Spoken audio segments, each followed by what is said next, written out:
What up, everybody? It's your boy, Kata Don. And I'm Nathika.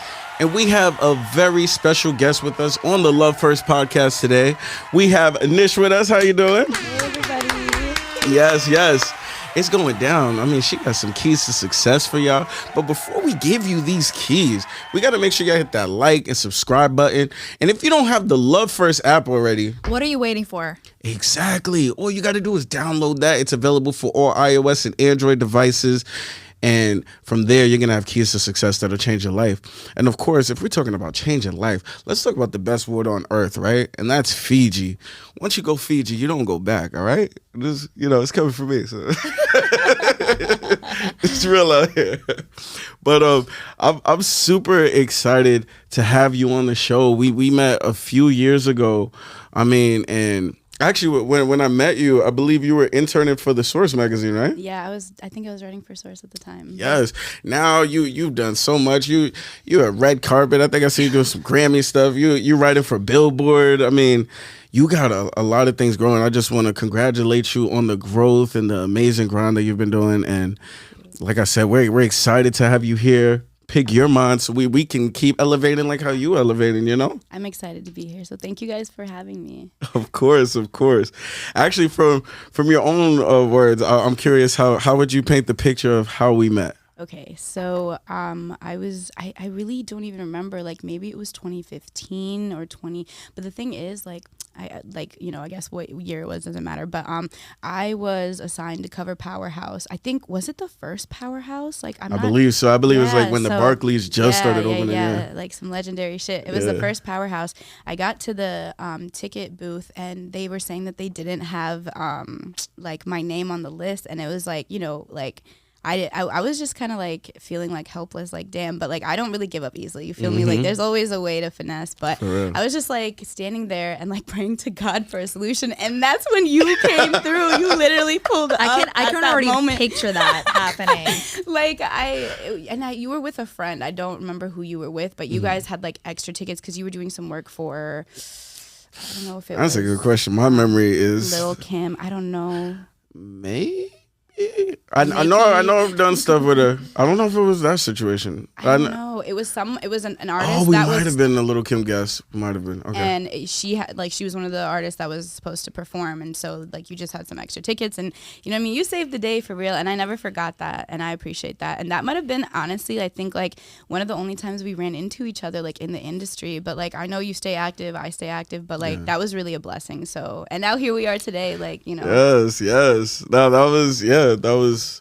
I'm glad we met, Yeah, me too. And like I said, just seeing what you've been doing is amazing. I don't want to hog all the questions because I got a million. So I'm gonna let Nathika, get some keys out of you and all that good stuff. Yeah. So I see that you're a music journalist and you also do a bunch of other things. But what made you want to get into music journalism? Okay, so this is gonna be kind of the crazy part. To be honest, me personally, I didn't even start listening to American music until I was 13, I would say. Okay. But as I was going through, I don't know, maybe puberty or becoming a teenager, and that's that's the part of life where you're starting to form your own identity and just separate yourself from however your parents have been raising you or whatever. But music was starting to become a more integral part of my identity, and I moved around a lot. So I went from living in Illinois to Switzerland for my last 2 years of high school. Wow. And even when I was in Illinois, I had only been there for 3 years, but the music coming out of Chicago specifically at the time, you know what I mean? I'm not trying to be corny, but it was just a great time. Obama had just become president, Kanye was at the top of his shit. It was a beautiful time in music. It was a beautiful time to be in Chicago. So I had a lot of pride, leaving and going overseas. And one thing that everybody in my the small little school I was in knew me for was music, because I would always just be listening to I don't know, the new this or that, or I was the person to go and talk to when it came to hip hop music. Yeah. And so eventually I started my own little blog, and I was talking about at the time female rappers, because we didn't have as many options as we mashallah now have today, Yeah. Mm-hmm. Then it was Iggy Azalea was new, you know, I was talking about Azalea Banks, I was talking about this West Coast rapper called Honey Cocaine, Angel Hayes, a lot of people that we had at the time. But the way the way we have such a plethora of artists to choose from today is like, you know, we didn't have this. And I'm talking about like 2013, 2012. Like I started college in 2013. So like, I know I'm giving like a really long-winded answer, but like the truth is, I knew I wanted to work in maybe like media.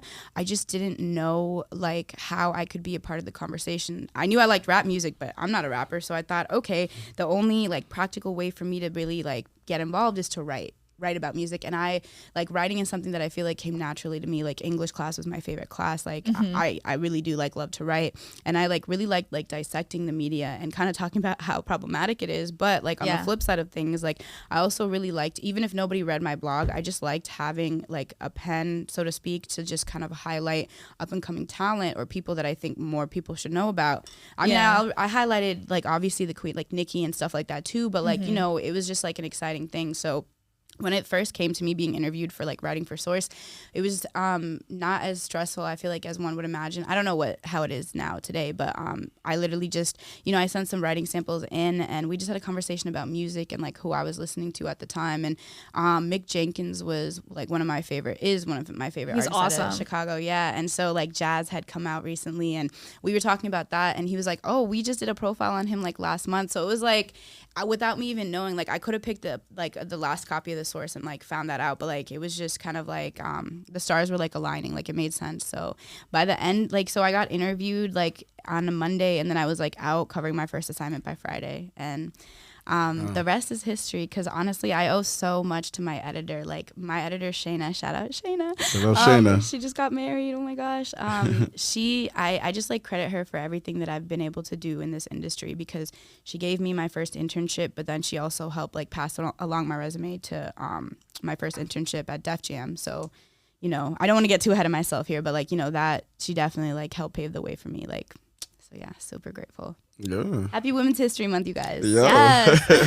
Yes. No, that's dope. Actually, now you got me curious about the rest of the story with the internship to Def Jam. I guess kind of like guide us to like where you got to where you're at now. Yeah, definitely. I love to talk, so you know. This is perfect. You're at the right place. Yeah, thank you guys. Okay, so basically my editor knew a publicist who had like recently gone from Chamber Group, which is another like amazing PR firm in the city, to recently having like transitioned to Def Jam.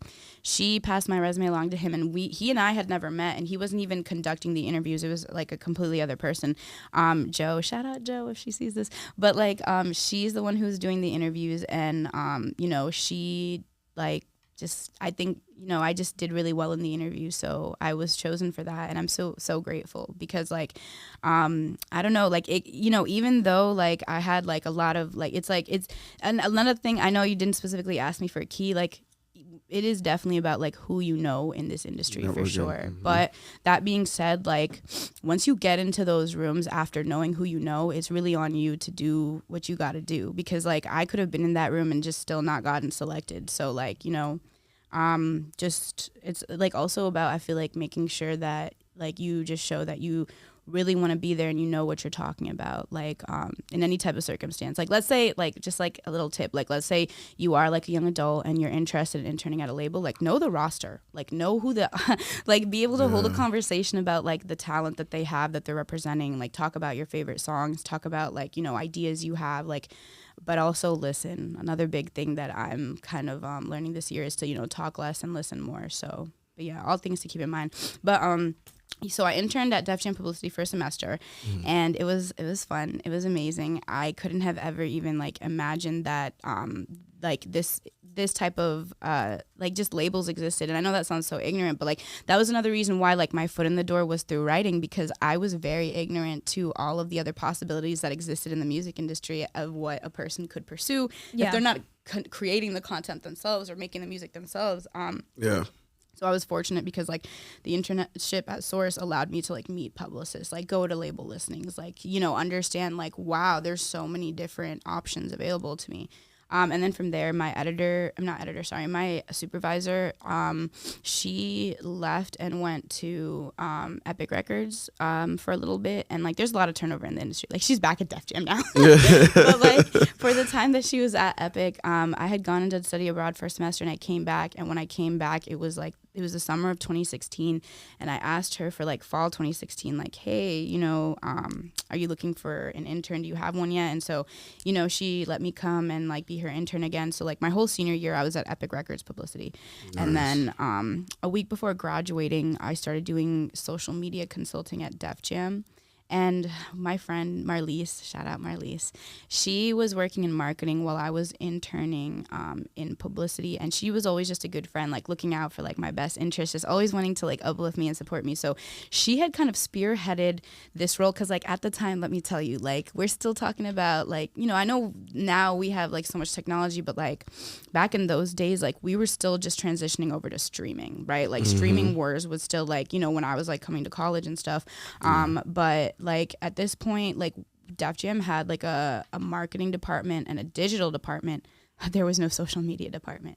So, but everything is fairly newly developing, yes. Right? Yeah, like now today they do, but, or like it has a different title, content creation, whatever you want to call it. But, so I was kind of like a guinea pig. Like it was an interesting like test run because when you think about it, I was basically like a kid out of college meant to like run something that's now probably a department with like a director, manager, coordinators. And I was like, let's do this. But like I really am grateful to Marlise for like believing in me and just like she really created this role with me in mind and like went to like the CEO at the time and like convinced him and like the VP of like marketing and was like this is like the right thing to do. And obviously clearly like every company should have like some type of content creation social media department, but like shout out Marlise because she was really like a visionary for even like trying to make it happen.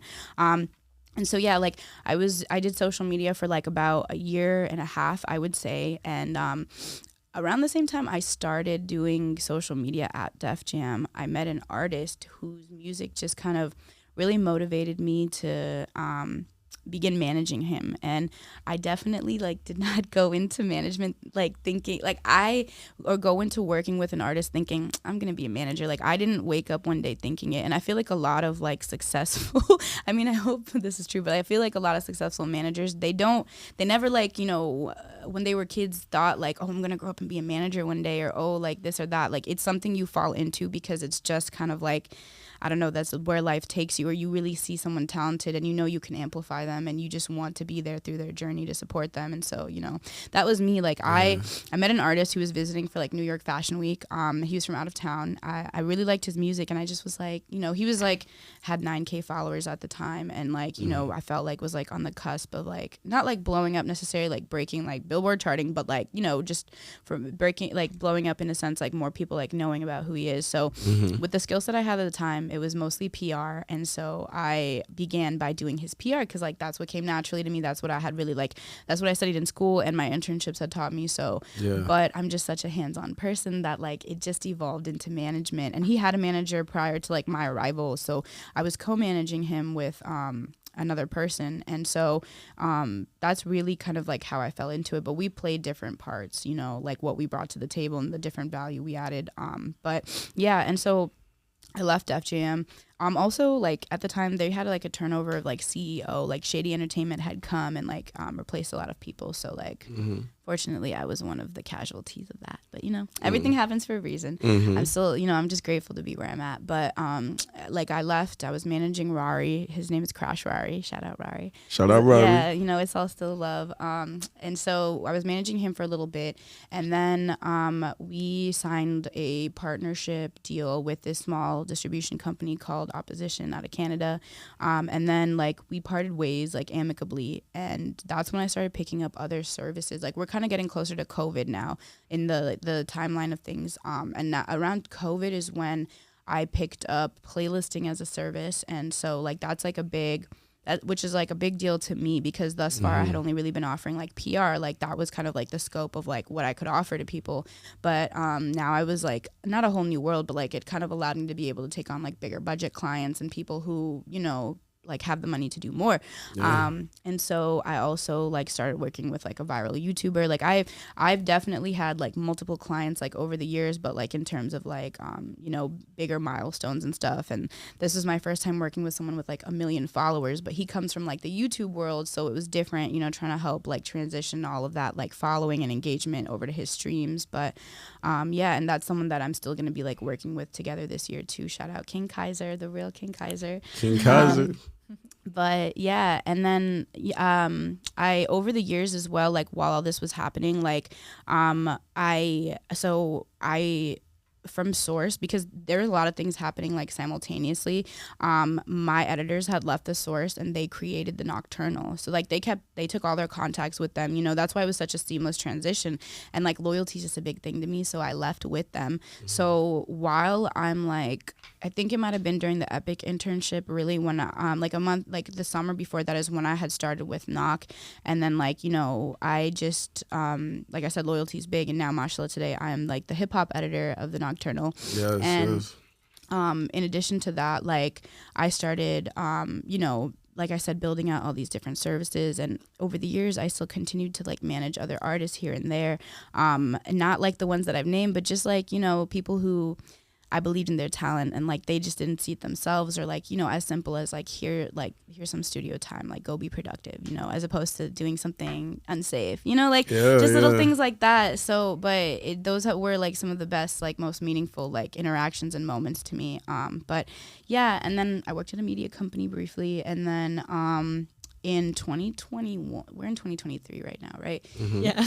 In 2021, I officially launched Nish Like Wish, which is my own company. And so, you know, I offer all of the services that I've like offered for years, such as like, you know, PR and now like playlisting too. But I also branched into the brand sponsorship space with some work with this one nonprofit that I love. Shout out Children of Promise, NYC. And so, yeah, like my company, Nish Like Wish, we do artist management, PR, playlisting, digital marketing, brand sponsorships, and A&R consulting. So, yeah. And what's Children of Promise that you're working with? What are you guys doing? Oh, yeah. So I would love to talk about CPNYC. So Children of Promise, NYC, they create after school and mental health counseling programs for kids with incarcerated parents. And so I was fortunate enough to be brought on for their 2021 give back with Fabio Foreign and Dream Doll. So, you know, with big names attached, it was definitely like easier to, you know, get some press for it. But those were some of the best looks that I ever received as a publicist. I got Complex to pick it up. I got Shade Room to pick it up. And then, you know, that was my first time actually like dipping my toes into the brand sponsorships, you know, space. So I got Sweet Chick to donate 10 trays of mac and cheese and chicken to the kids. I got 300 Entertainment to donate $1,000. I got Vidya, which is a distribution platform, to donate $1,500 to the kids. So like it was my first time really tapping into my network, and it was just the most, I feel like, satisfying, fulfilling work of my career. I was like, wow, this is, you know what I mean? Because like when you work in music, a lot of the stuff that we work, it's not like we're not impacting people or we're not, you know, maybe changing people's lives, but like it's still like a very like vapid industry at the end of the day, and like very superficial. So this made me feel like for the first time, like I feel like I'm having a positive like I can see you know, the positive impact on kids, and it was just a beautiful thing. But yeah, like I've gotten to continue working with CPNYC, mashallah, and like in fact we're doing an activation for Women's History Month, where we're taking like some of our female scholars to Manhattan Beach Recording Studio and having some women from the music industry come and talk about their roles and just educate the girls. And then the girls also get a little bit of like studio time to record, like do their own like remixes of their favorite that is songs. so cute. Yeah, it's really cute. How old are these girls? They range between like, I would say like 8 and 9. Well, I think these are kind of like the older girls though, like at least like 10 to 15, I think is the That is range. amazing. Yeah. But it's so cute because some of them are shy, but once they get going, it's like, oh my gosh. Get in that Yeah. zone. I love that. Yeah, I mean, I think that's an amazing story, and I got like so many questions. So, I guess like with the management thing, right? And then we'll get back to the internships because I want to know, you know, the keys that you picked up from Epic and Def Jam. But starting with management, right? You've been, you know, in the industry around so many talented people, right? What was it specifically about the first artist you decided to manage? Like, what was it that stood out that was like, man, I need to really like be more involved and hands-on? Honestly, I think like one thing about me, like I feel like I've always had this desire, and like I did, I've had like the title of like A&R at the, like the media agency that I work for, but like I never had it at any label that I was like, officially at, whether it was like consulting or interning. But I feel like I always yearned to have that title, because like even just like having that blog and highlighting, artists that people don't know about. There was times where I watched like the trajectory of artists' careers as they were blowing up, and I knew it and I could see it before it happened, like I just felt it like in my bones, like especially when X was coming up, like that to me, like that it was like a play by play, like I was so tuned in, and I was like hip to him early on, like super early, like you don't understand, like it was my first day at Epic, and I went to one of like the A&R, like I don't know if she was a coordinator at the time or what, but she worked in the A&R department, and slowly Epic was transitioning over to California. Like most of their departments, they were like leaving like the New York offices, and like I went in and I played like Look at Me, and they didn't care, like nobody cared. And it was like, but like literally 6 months later is when he signed to like Empire, and then she was literally sharing the song, and I was like, bro, this is the song I showed you when I came into the office the first day. She's like, oh, it sounded so different without headphones. I'm like, yeah, that's what they say. Wow. And it was like a few different A&Rs that I had shown that to, and like it'd be funny because like you could take a Fiji drink. It's that time now. it is that It time? is that time. Oh, okay. Ramadan Mubarak, everybody. Yeah. Shout out to Ramadan. Would you like some dates? Okay, that would be nice. Awesome. Thank you. I appreciate it. Appreciate it. Shout out to Mando. Yes. I mean, it's like part of the. Oh, yeah. I haven't actually gotten to have a date yet. This is so beautiful. Oh, my gosh. Yes. Thank You you. can share it with the guys. Yes. Oh, Have you guys ever yeah. tried a date? I've had dates before. Yeah. I love dates. Oh, you want me to? Okay. Here we You've go. only hit it, so you're good to go. Yum. I forget what I was saying. I'm sorry. You were talking about how you showed this track. No one paid attention to it. Then they blew up, and then the very person you showed it to Headphone. was like, "Oh, have you checked this?" Yeah, like it was so Why does it remind me of crazy. that? And It reminds me of that Kanye documentary when he's like showing them records that went number one before it was when on he's in Billboard. They're just Rockefeller, like, listen to me. I would like literally, I was crying because it's like we know everything worked out for yeah. Kanye, but like it's just like that feeling of like pay attention, listen, like I really like you need to hear this, like. Yeah. Oh my God, like even I'm not the artist, I'm not the producer, but like I've been there, like I know what that feels like. So like I don't know, and X is like very much like late in like the list of artists that I feel like I caught on too early, but I just and so it was like being so close to like the label system, like interning, like you don't hold a lot of power, but like what you do have is like you have for fake, like if you're like me, you have your ear to the streets, like who's new or who's up next, like even if like the labels don't know who they are, because you're just like me personally, I was just a young kid, and I like those were the SoundCloud days, those were the days where you were literally just like, let me see who's like was popping on SoundCloud. Yeah.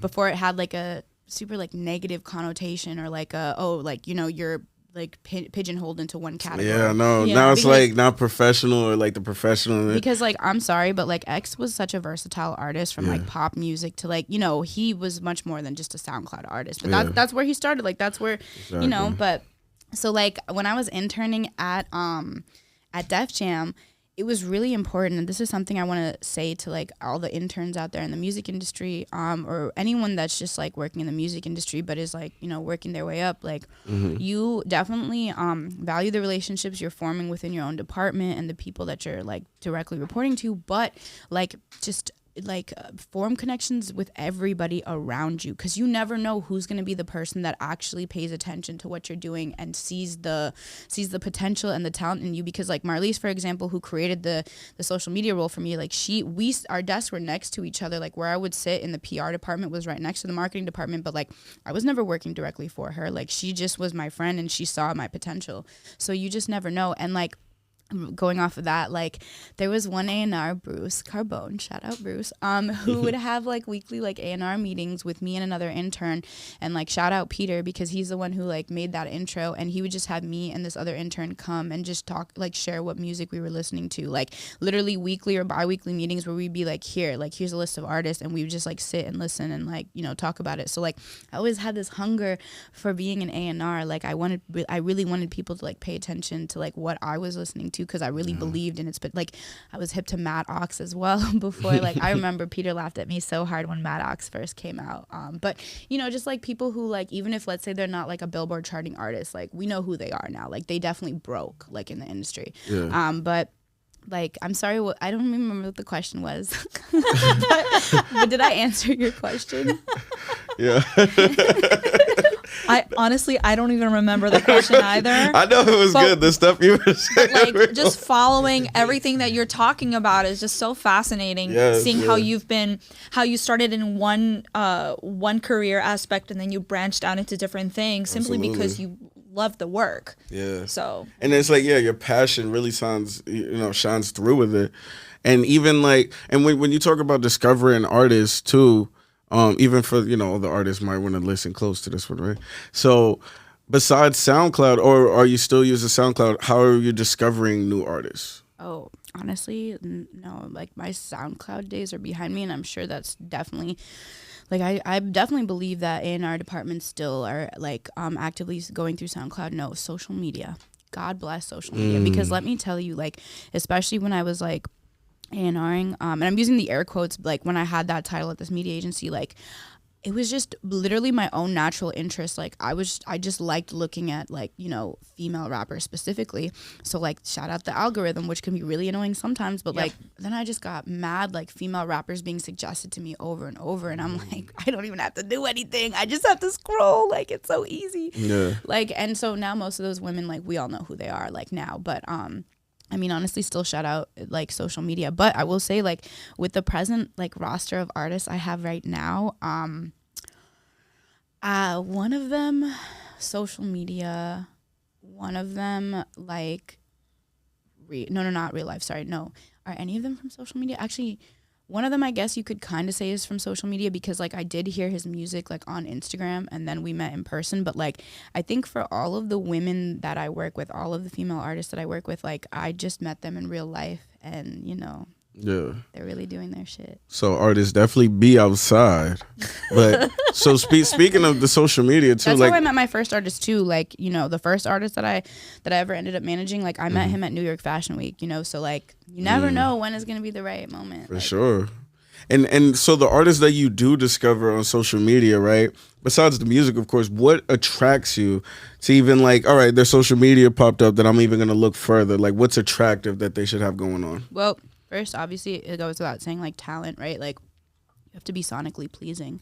Like, and honest, like, obviously, like, music is, sure, it can be a subjective thing, but, like, I don't know. Again, like, I like this because, like, I don't normally talk my shit, but, like, I'm on here today, so I'm going to talk my shit. Talk you that. Feel me? Like, I feel like I can confidently say, like, I know what sounds good. And there is, like, an objective, like, you know, there's qualities a song can have, like, you know, whether there's like just the simple structure of like a winning song to like, you know, something actually being like just catchy, right? Like, oh, this is a hit, this is a bop, however you want to articulate it. Yeah. But yeah, I think that like it's every artist is different, but like the main thing, right, when it comes to like wanting to work with an artist is at the end of the day, like, is their talent. Like we sadly do like live in a society where everything is a numbers game.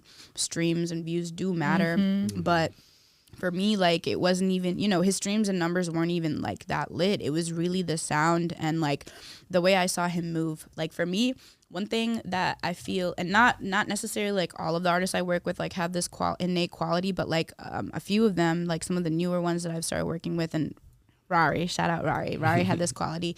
Like he just knew how to carry himself. Like I love it when an artist like makes like my job easier for me. Like he just always was just innately good at networking and like, you know, just moving around rooms and connecting with who he needs to connect with. And like that, even though we met very like on some casual, we're not like thinking or talking about business stuff, like it led to that. And like, you know, I would still say that like he made the connections like he needed to make. So you know, but then you sometimes have other artists where you need to do the talking for them, and that's okay, you know, as long as the talent speaks for itself. The only thing I will say the one thing that I will say is a red flag for like what will make you or prevent me at least from working with an artist is if like an artist is not manageable. And by that I just mean it's a two-way street. Like it's really not just like a manager telling an artist what to do. An artist has to actually try to do it. Like, so if you're not open or like receptive to feedback and you're not willing to try something out, then like there's no, you know, it's almost like futile. Like if this isn't mutually beneficial for us, like why keep doing it? And that's not to say your manager's always going to know everything or like has all the right answers, but like it's a matter of like compromise. Like can an artist at least try this one time, even if we don't keep going in this direction, just to see that like I'm able, like, you know, it's not just going in one ear and out the other. But you gave me a flashback from when I tried to do some management for some artists, you know, want to help them. Then you got some unmanageable people. And it's like, listen, because as an artist, you know, I understand, right? I'm not here to tell you what to do. But if you're not listening to anything I'm saying, there's no real point for me to be here. You know what I mean? So it's just like, it's supposed to be like a teamwork, a partnership, you know? Yeah, enough said. Yeah, so I was like, you know what I'm talking about. All right, next topic. I need to find out more about this after off air. Yeah, Nathika knows. Oh yeah, I do. But blessings come out of everything because we met, right? Yeah. There we go. No, like that is so true. Like you guys, you know, I feel like just as like a way to be like better with my mental health too, and just a way to like accept or just adjust to like whatever life is throwing at me, I truly do like live by like everything happens for a reason and we're all where we're supposed to be. Because like, and like there was this one interview I watched of Big Sean's, I don't remember what platform it was, but he was talking about how any time in his life that he thought God was like, you know, either rejecting him from something or like, you know, not fulfilling an idea or a goal he had, it was just because he couldn't even begin to fathom what God actually really had in store for him. Absolutely. And like the real blessing that was coming his way. Absolutely. So like I just get like shivers and like tingles thinking about that because like, you know, everything like I feel like leads to something like, you know, Major like key.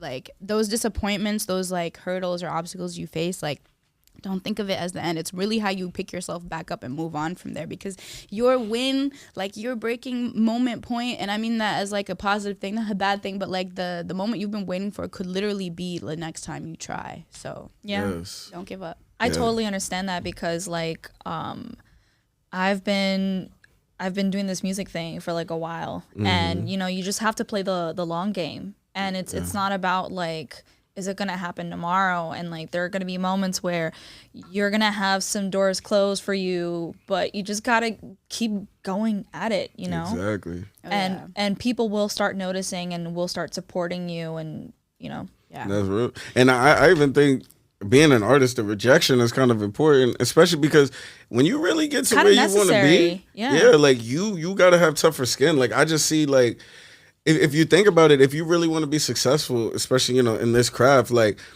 the top artists get picked apart like they're not even people. Like people will talk about them like they're not like a human like you and I could just say this because they're in celebrity status. So everything that you're going through is going to prepare you for the top. And not to mention the business is crazy. It's not what you think by the time you get there. So and you guys please like nobody is perfect. Like I'm not gonna put myself on blast and tell you guys about some of the mistakes I've made, but I have made a few mistakes along the way, and like as long as you know whoever you made the mistake to, or like you know your supervisor or whatever, are willing to give you another chance, and you're willing to redeem yourself and prove yourself, that's all that matters. Because like literally, seriously, no one's perfect, and like the music industry, like a few other tips like that they've just, you know, also like spoken on that I really want to drive in, like you have to have thick skin. Like this is not for the weak of heart. Do not come into the music industry thinking everything is going to be butterflies and rainbows just because like, you know, you might have people like me that are like, ooh, woo, like super cheery. Like, no, like at the end of the day, like even though this is fun and this is about creativity, like it's still a business, and like it's a really cutthroat business. So, like, you know, there have definitely been times where like I've cried, but like it's like, what are you doing? Why are you crying? Like pick yourself up and like keep at it. And like, you know, I'm just happy that I did. Like I've had my fair share of rejections. I've had my fair share of like obstacles and hurdles, and you know, people that I was surprised by like holding me down or holding me back because I thought they had my best interest at heart. So like, you know, that's another thing in this industry. Like finding real, genuine people is another challenge. And like who you put your trust in is like, you know, because you want to not only network like vertically, but like horizontally too. Oh my God. That's the theme. Yeah, we had interviewed Chanel. She was like network across. So yeah. like I feel like there's just so many we get a lot of like the same keys to success. Exactly. So I'm sorry. No, that's good. That's important. It just drives our point. Yeah, you know? really, you guys, because you will be surprised how much you can benefit off of having a colleague or a peer that you never knew existed in the same room as you, and not just like somebody that could give you a job, because you never know, like your friend might become the person to help you get that job in the future. Absolutely. Like, seriously, there is strength in numbers, you know what I mean? Like, and that's not to say like, you know, still preserve your energy. That's not to say you have to be friends with everybody, but like you definitely want to make sure you know all the people you need to know, and like, you know, you're meeting the new people in the industry, because like the peers that are rising with you, like these are all going to be like your contemporaries as like, you know, time moves on and stuff, because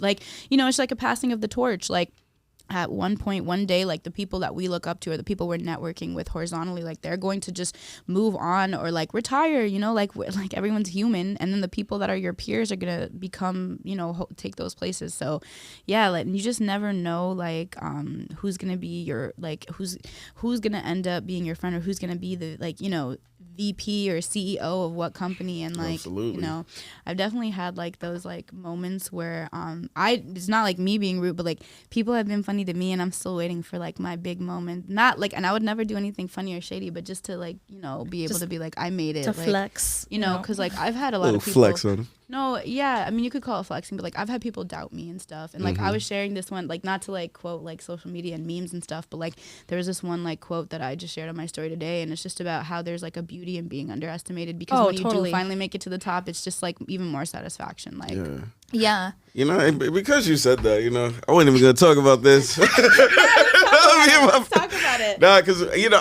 I feel like, you know, what you're saying is so important, because I was kind of feeling like, you know, before we roll the cameras, and we'll talk about it on air later, so I can't really say names, but, you know, we was able to secure like a client that's like $1 billion company, right? And so many times I've tried to build with Black-owned companies, maybe owned by like millionaires and this and that, and I'm like, why does it take this $1 billion company to see the vision way quicker before you guys can, especially when I spend more time saying, hey, like, let's do something together here.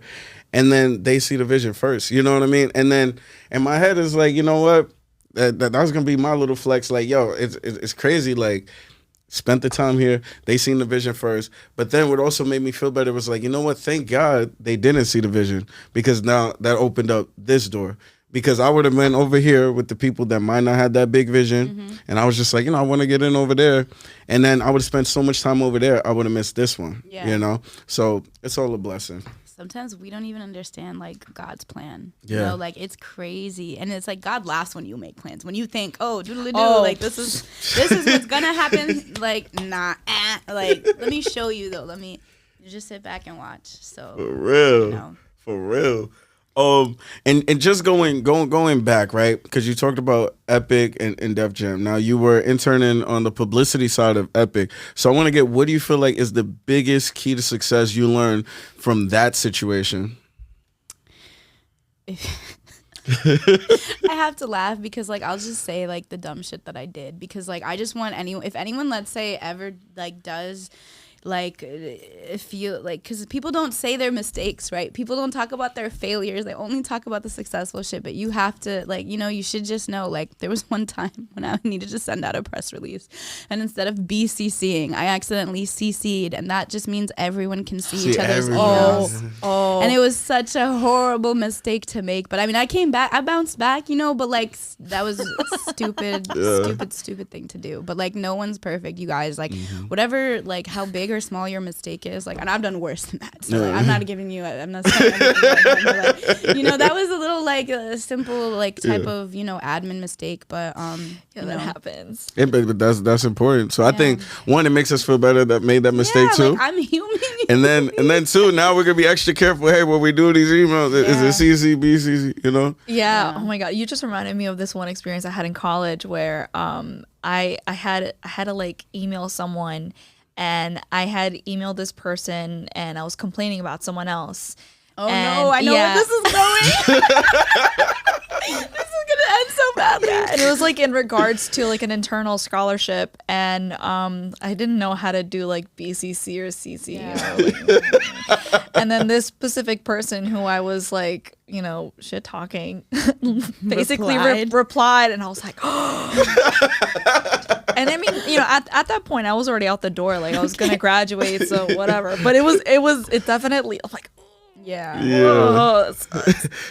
Have you guys ever had like a professional email beef where you guys like had beef with somebody but had to respond like super professionally? Like, I mean, I don't think beef, I wouldn't go as far to say beef, but just in the regular, like, every day, like, there's so many channels of command and communication, like, such and such needs to approve, and then that person and that person. So, like, I would never say beef, but, like, passive aggressiveness, of course, you know, people are always, I feel like, especially when they've had like, even when it's early in the morning or they've had a long day, like, sure, but like, it's just like, you can't, that's part of when like having a thick skin comes into play in the music industry. Like, and believe me, when I was younger, I would really be like all emotional over like a message or like an email, be like, what does this mean? Like, what is it saying? But like, you can't, because like, that's just gonna stop your productivity. Like, how you won't be able to work efficiently if like you really like freak out over every like form of every communication. Like, you have to just like, you know, respond and like move accordingly and just, you know, keep it pushing, because like, I promise you, like, it's not as big of a deal as like you're like the other person's definitely not thinking about it as much as you are. So. Yeah. But you know, I was to say, you know, like, you know, be professional about it. Speak up for yourself. Like, I remember a situation. I was a marketing manager. One of my coworkers, I guess, wanted to look cool in front of our supervisors because I was new. Oh no. And like sent me an email saying, "Oh, these types of memberships are down. You know, I can help you. You know, if you know you guys are having issues with the team."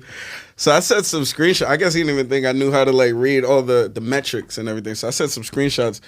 I said, "Well, actually, the memberships that are worth more, the top membership right here, we just increased by 15%. So you might notice that going down a little bit because we actually spent more time focusing on the higher level membership because I noticed that was actually lacking." So, and then, you know, send some pictures of the metric. So it's like, you know, got professional beef, you know, speak up for yourself. But like you said, it's not really like beef, but it's like, hey, y'all we can have a little passive aggressive beef. All right.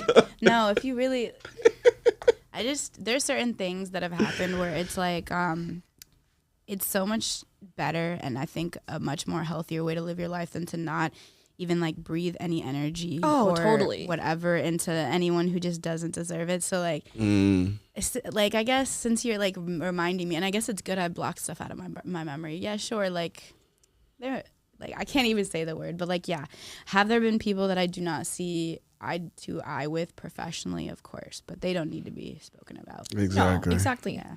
Well, we love first over here, you know. Love It's all love. Now, we love first, but we have boundaries. Yeah, we love first, so love first. don't stop us from loving you, all right? Yeah. You did it to yourself now. But I really do think that's just like also just a beautiful like mantra or whatever, but like love first, because like I truly do believe that like everything I do, it's like it is always like love first. Like I've never, here's another thing, like going into music is not one of those like instant ROI, like money, like no. Like that is not absolutely, you know, not. That's really not what to expect when you do give yourself to music. Like inshallah one day, of course, you want to see a profit, you want to break even, you want, of course, like, yeah, but like when you decide whatever form it looks like, even what, like, it's different than if you're an artist and you're part of an artist journey versus like going to like digital or like going to a label.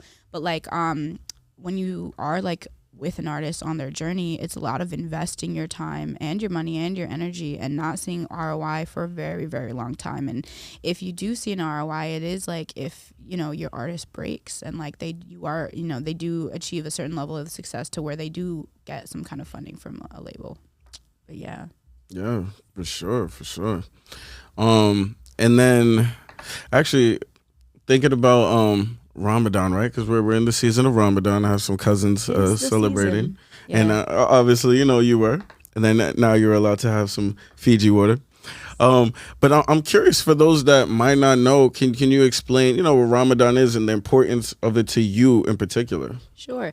So like I'm Muslim. I wouldn't say I'm the best Muslim, but I'm Muslim. And so every Muslim has to like abide by these like 5 pillars of Islam that include things like saying the Shahada, which is like, there's different things. Like it includes saying a certain phrase. It includes being able to fast the 30 days during Ramadan. It includes giving a certain amount of your income to charity. It includes doing a pilgrimage to Mecca. And I can't remember what the 5th one is. Praying 5 times a day. So, there's different like categories or qualifications that like, a Muslim has to like abide by. But like Ramadan, it like changes every year because it's based on like the lunar calendar. And so like if you are confused or thrown off by like, oh, I thought it was this time last year. Yes, it is not the same time every year. It's different every year. But basically you eat before the sun comes up and then you're able to break your fast when the sun goes down. And like my personal, and obviously like what I'm saying is not like objectively, I am not the spokesperson for all Muslims, so please, don't like at me, but like my understanding, right, for, fasting, or one of the like different like explanations for fasting, is just to also be able to feel like empathy and empathize with those that don't get to actively make that decision. Like, those people that are like starving and like, unhoused and don't have like all of the resources that mashallah, like, I might have. So it's just one of those things to like understand the struggle of an individual who's not as blessed as you. That's how like I view it. But is it also like a spiritual cleansing as well, or? I mean, this is the thing. Oh my God, I'm really putting myself in the hot seat. I myself am not necessarily like cleansing myself of things that I do year round, but some Muslims do find this time of the year to be like, oh, I'm going to abstain from like this like haram thing. And the word haram means like, so you have halal and you have haram. Halal means it's like the equivalent to like kosher, like a Muslim can do this. Haram means like against our religion, right? But like, I've just like never been one of those people where it's like one extreme or the other. Like if there's something I do year round, I'm probably still going to keep doing it during Ramadan. It's not advised against, because like obviously your body is put under like mass strain when you're fasting. So like things like smoking and drinking, like you shouldn't do, because like just from a practical standpoint, it's not healthy and sustainable for your body to fast while like, let's say you're dehydrated or like hungover or high or any of these things, right? And like Muslims shouldn't even be doing any of that stuff anyways. But like, I'm just saying like, it's just for me personally, like this is my second year trying to observe all 30 days. I've only done all 30 days once successfully before. But like, I think everyone's relationship with Allah is like up to their own choosing, because like, even though I can objectively say I'm not like the best Muslim, like I still have a relationship with Allah and I still identify as Muslim, so yeah. And nobody's perfect, doing what I can. Don't be hard on yourself. You're doing your thing. Yeah, I think that like thinking about all the other Abrahamic religions, like your relationship with God is your relationship. No one else can tell you how things are supposed to go. And like I was raised Catholic. I had been working full time as a church music director for 4 years, so like I had to do the whole, like 40 days of like having to do. That's Lent. Or no, of Lent, yes. 40 days of Lent, and like on Ash Wednesday, which is like the beginning of Lent, you're actually supposed to fast. I don't. I went to Fordham, so that's a Catholic school. Jesuit, That actually, Fordham was I wanted to go to Fordham real badly, but really? yeah, I didn't get in. Really? Okay, can I just say that's really crazy to hear because like I was like an NYU reject. Like I had my heart set on going to NYU. Like that was part of my master plan. Like you guys, seriously, I'm telling you, when life doesn't work out the way you expected to or wanted to, it's okay. Like you just have to believe in yourself. Like if you really want this life, or whatever life, we might be talking about, but like if we're talking about like music or whatever, like you just have to like, find other opportunities. Like I used to be the type of person that was really like uncomfortable with change. Like I still, and I moved around a lot, you feel me? So like I really crave stability. But that being said, like I am like a free spirit. And so like it's also like you just have to be able to adapt to new situations and new environments, because like had I gone to NYU, like I feel like I would have been like a small fish in a big pond. But like at Fordham, like there wasn't a lot of people trying to do what I was trying to do. Like it made things really easy for me. I feel like and it just came from like natural interest. Like I ended up meeting a writer for Source at like the Lincoln Center campus. And he was the president of the South Asian Club, and we went for like a Diwali celebration. So like complete, like nothing having to do with music at all. Just like normal, natural like interest, but it just so happened like he wrote for Source. So like, like you never know what like life is really gonna surprise you. Like seriously, and don't give up, because like you didn't go to Fordham, but where did you end up like going instead? So I ended up going to Queens College. Okay. I was in a position where all of my friends, because I went to a performing arts high school. I went to LaGuardia, and so a bunch of my friends were all like freaking out doing the pre-screenings, right? They had to send their like audition tapes, whatever you want to call it, and I found that whole process way too overwhelming. So I approached it by applying for a bunch of colleges that had a good music program, but I applied through their liberal arts program, and then whichever one accepted me, whichever one I decided to go to, then I would audition for the music program there. And that's what I did with Queens College. And like, of the private schools, I wanted to go to Fordham. Of the public universities, I wanted to go to Purchase, because Purchase has a really good music program, like for classical, the studio composition program, which is what I wanted to do. And then it's funny that you were mentioning about these connections, the way that life works, because at Queens College, I majored in classical voice, but I had always wanted to do songwriting. And I did this knowing that I was going to keep songwriting in the background while I was working on my classical technique. And then like junior year, I met a professor emeritus who had left Purchase. At Marist? Professor how's it, emeritus? He's just like at the top or something like that. I forget what Professor Emeritus. Man, I feel so dumb just saying. But yeah, so like he was basically like kind of like a quasi-retired. So he left Purchase and then came to Queens College. And basically, this is a shout out to Jim McElwain, but he founded the studio composition program at Purchase. So like the songwriting aspect, recording, all that stuff. And then when he came to Queens College, he had taught an intro to recording class. And then I met him. And then like it was really cool to making those connections. And, you never know who is looking at what you're doing. The connections you make with people, like you were saying, it's who you know. Like I can confidently say that because of my experience at Queens College, like almost all the jobs I've gotten in the past 10 years have been a result of those connections. Wow. So, mashallah, that's beautiful. Yeah. For real. And so my last question, especially with, you being in the journalism field and doing a lot, how do you feel about the new AI technology, like such as like AI chat? Because some people I thought you were talking about like the AI rappers. Oh yeah, no. You're like, that was a few podcasts ago. I don't like the AI rappers, but yeah. I personally have not used what you're referring to. I've seen people use it and show it to me. I don't know. My opinion, I'm still like, the jury's still out on that. I don't see what could really be the negative of it. Like what would be, negative, maybe educate me, because I'm just not so what people are scared of, and actually I've been using it now, and it's crazy. So it's super helpful. But I guess a lot of people are having the fear like it could cause like layoffs, because it could pretty much write an essay for you. I know people with degrees, I'm not gonna put their names out there, but they've been using it on tests and midterms. So like so these people got like masters and bachelors, and this thing is writing stuff for them. Yeah, but you still need a human eye to make sure that there aren't things that just sound like it's regurgitated, whatever. That's what I said. Listen, this is the argument I got into with the person who was trying to show me this, like, I'm sure we were arguing about something else too, but like this was getting me really upset because I was like, listen, like, how is it not going to recreate two very similar essays for two different people? And he's like, oh, because it has like the prejudice, not the prejudice, what is it? Algorithm?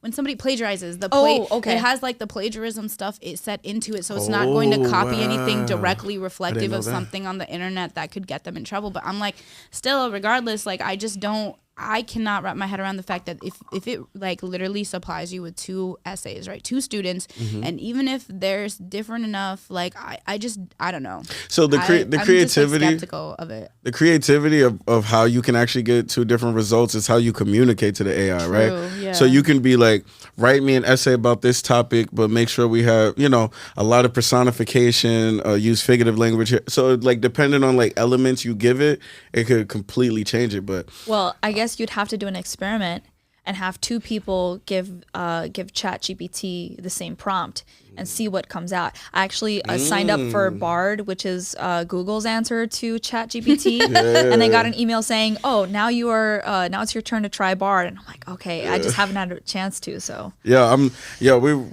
try that. We should. What I will say though is, because like I don't know if he was the one saying this to me. Someone else was definitely trying to like make me feel a way that this technology is coming. And I just like, I'm really not afraid, like me personally, of being replaced by a robot, because like there's going to be things that I feel like maybe in today's day and age that technology just can't do. Like technology, I feel like just can't make you like actually feel. Like, I don't know how to really articulate it to the best of my ability. I understand. But Hold on. I'm gonna show you guys something real quick. You want to have a robot make me feel something? No, but hold on. All right, so let's do it like this. Write a 30-second poem about love using figurative language.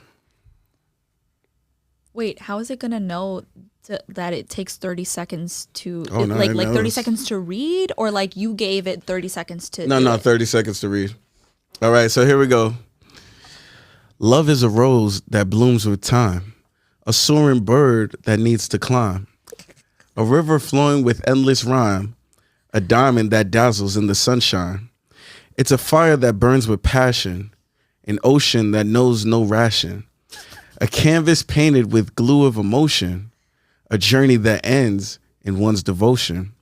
Love is a symphony that never ends, a breath of hope that each heart sends, a star that sparks and transcends, a treasure that one keeps and defends.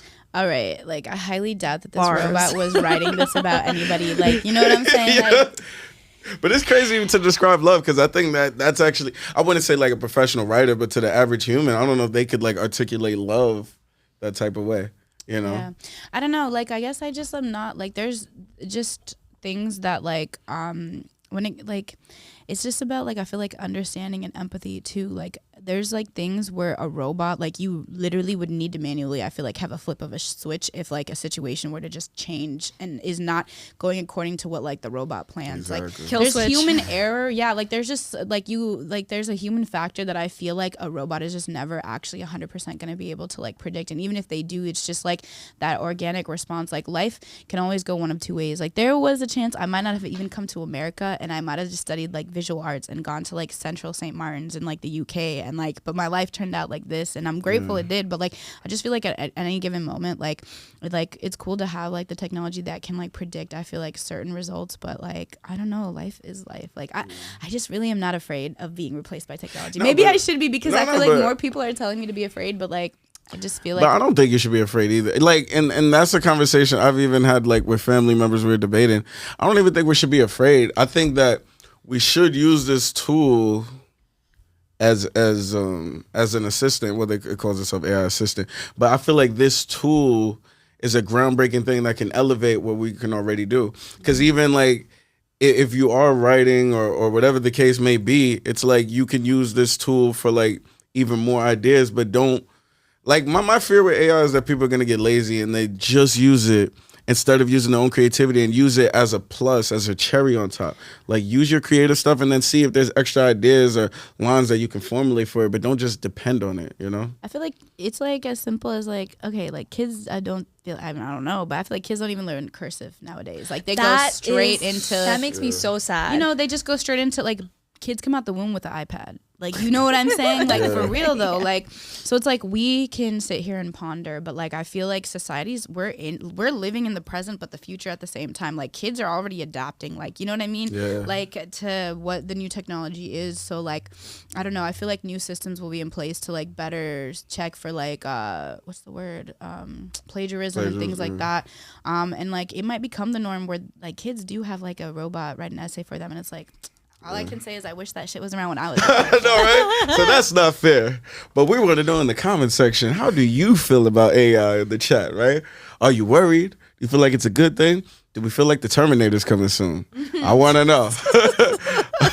But no, that was a great episode. Actually, let them know where they can follow you, because y'all should be following if y'all want more keys and even reaching out, you know, work with her company and amazing stuff she got going on. So if you are an artist and you're looking for any PR or playlisting, definitely hit me up. My personal Instagram at Bollyhood, BOLLY.HOOD, Bollyhood, and then my business page, Nish Like Wish. I unfortunately do respond to my personal page a lot more, so like, you know, but is my email still in my bio? Email me music if you are interested in working together. NISHATFBAIG. Is there any way we can have it? Yeah, we're gonna have it on the bottom. All right, you guys, look right here. But like, email's not in the bio, but it will be on the bottom. I'm glad you spelled it for us, so yes. you know. Yes.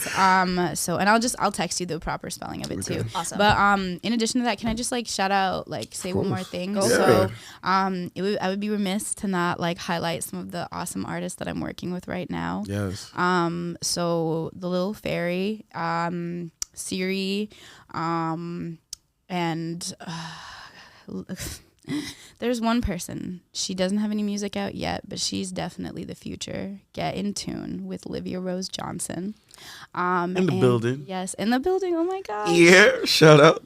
But yeah, like don't sleep, because you know this is the movement, as a cute old lady said to us the other day. Like this is really the movement. So yeah. For sure. Make sure y'all tune in. And of course, Natika, where can they follow you at? They can follow me on Instagram, TikTok, on Facebook page at Natika Music, NATICA Music, all together. So yes, let's make sure y'all follow and run these numbers up. Of course, the real K to Don. But the most important thing is y'all download that Love First TV app. We changing lives over here, one life at a time. Let's go. And if you haven't subscribed already, like, what are you waiting for? Exactly. So remember, why hate when you can love first? It's the Love First podcast. Yeah. That was so cute. Don't cry when I come around. I want to see smile. Don't cry when I come around. I want to see smile. You could call me daddy, 'cause I'll always be here to hold you tight in my arms and protect you. You could call me daddy, 'cause I'll always be here to hold you tight in my arms and protect you.